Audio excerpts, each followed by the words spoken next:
All right. Let's see. Camera, I flipped the lens around and so it looks upside down, but it's not. I have the 3 spindles with me.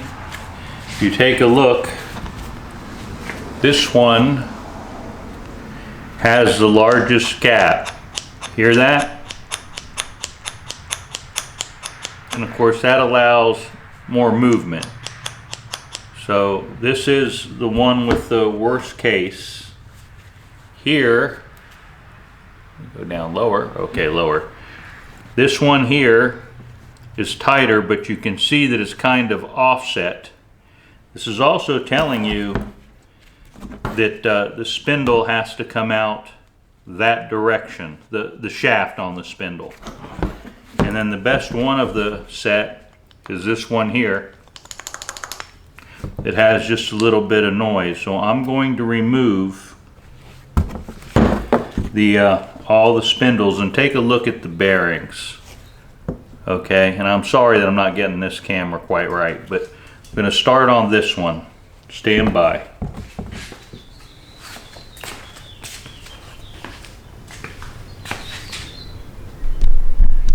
What you see is an old Craftsman vise, the spindle assembly sitting here, a nut that I threaded down most of the way so I can use a hammer to drive it out. Here we go.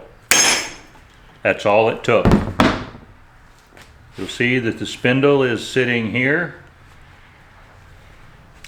Not the spindle. I'm holding the spindle, and here is the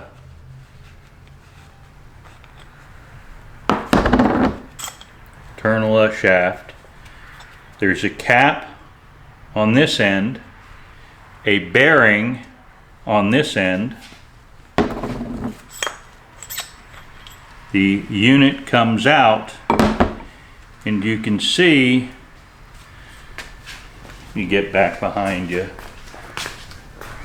the junk that is there, and that's the other side. I'm going to, looks like there's a piece between the two as well. I'm going to remove the other ones real quick and then take a look in some comparison, and I'll be right back with you. Okay, I have the first units, the shafts are all out. The one with the most slop is over here. It says China. BXH.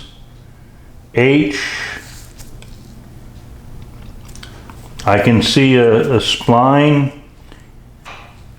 not a spline, a metal piece in between, and has some movement this way, and I hope I'm catching this. Stand by. Excuse me. Okay. The more interesting one is this one here, which you can see some oil, but you can also see ball bearings. Okay, you can see that it has ball bearings inside that were dying. That one looks pretty good. So the ones on the top look pretty good. The ones on the bottom, which are taking all the abuse, I guess, or most of it. Here's one that came apart when I knocked it out, and as you can see here, it has a this piece of tubing that sits in there to hold them all taut. It'll push against both sides of the bearing that's sitting there. This is the piece of the bearing where my thumb is that it came off. So that one was definitely dying. And these in my hand are the ball bearings. They're not pin ball bearings. They're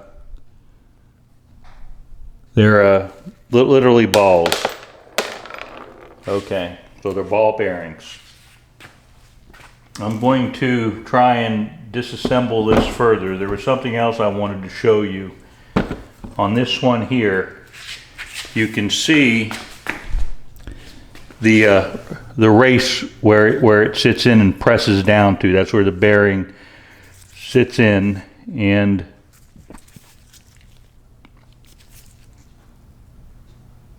yep, that's it. Where it sits in, I'll have to compare this with other ones, but something looks like it's broke there. But I can't tell till I get them cleaned up, and I'll get them cleaned up once I get the bearings out. Okay. Thank you. Okay, please note something here.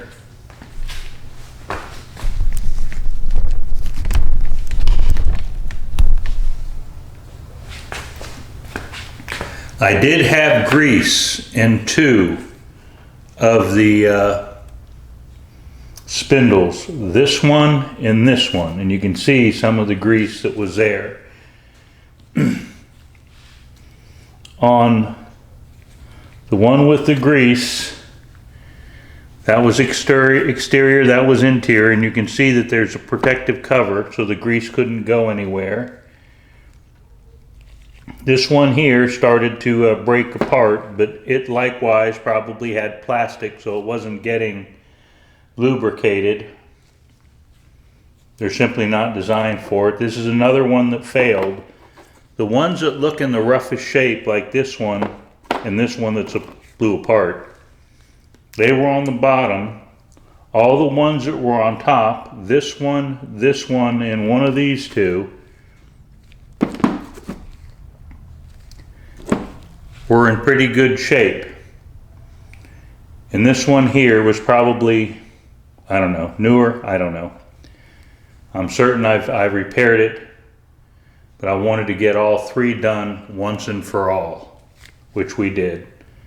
So I'm going to clean this up, take it to Napa tomorrow, discuss with them my choices, if I can get different type of bearings maybe, or bearings that are designed to be lubricated, and if I do, that'll just be for the bottom.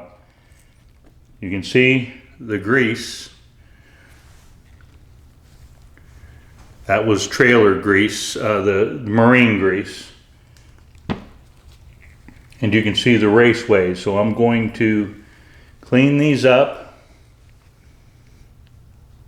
take those in, and then wash the assemblies. Put them in hot water so they clean up well. And then I'll show you possibly some of the assemblies. To remove these, there were 2 things I used. Literally this hammer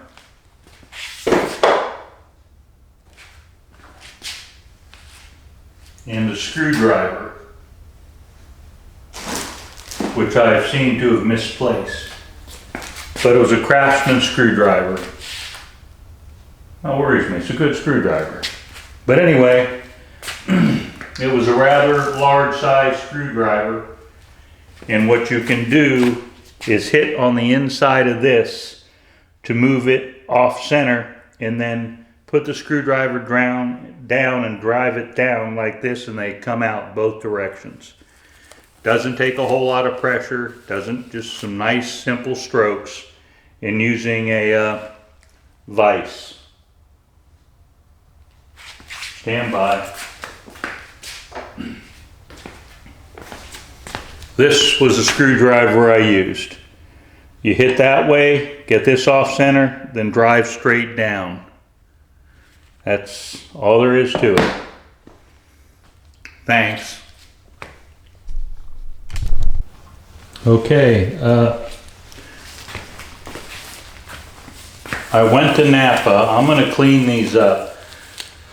Sorry about that. But this video, I'm going to cut short. I'm going to place these guys here And I'm going to clean them off with the paper towel, set them in warm water and soap so they break free. I went to Napa with my good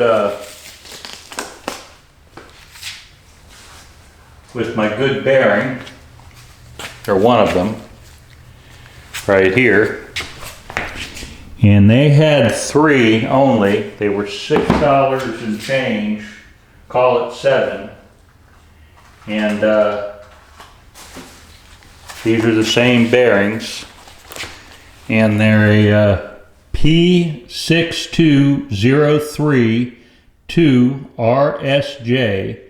And the reason I'm waiting is that he had told me that you could get for 3 times the cost some fancy made in Japan bearings that are better. Well, I apologize there. Since the upper bearings are still good,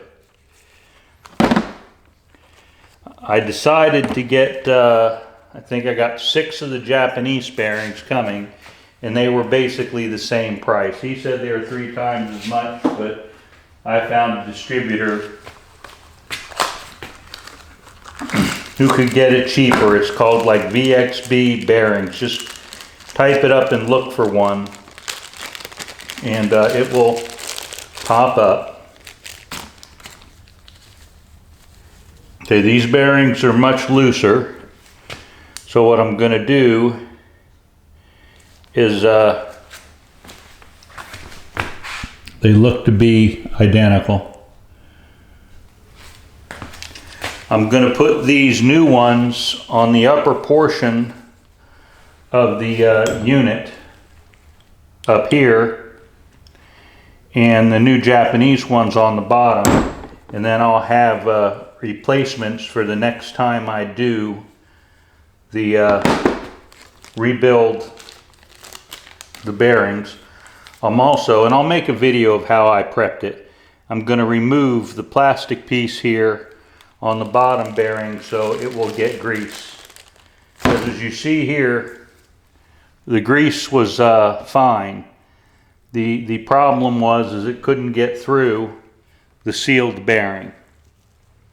I also, because of inflation, when he told me the price, and I'm thinking at the store, I ended up buying 3 more sets, 2 sets of 3 of these guys, spindles, because they were basically $62 for 3, which is just a little more than what sets of bearings will cost. And 2 more sets of 3 blades.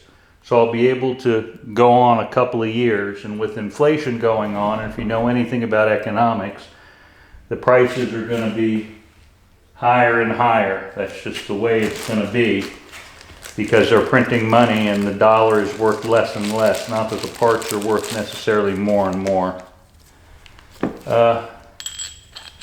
Okay, you can see here the new bearing works here, and it also will sit down and go into there. So that is the right part number. On the next video, when I take the clean parts and start working it, I'll give you the part number to the bearing. It'll be the spindle, I'm sorry about coughing, the spindle repair, replacement, something like that, number 2. But I want to get this video out so I have a little more content out on the internet, the YouTube. All right. Thank you for watching.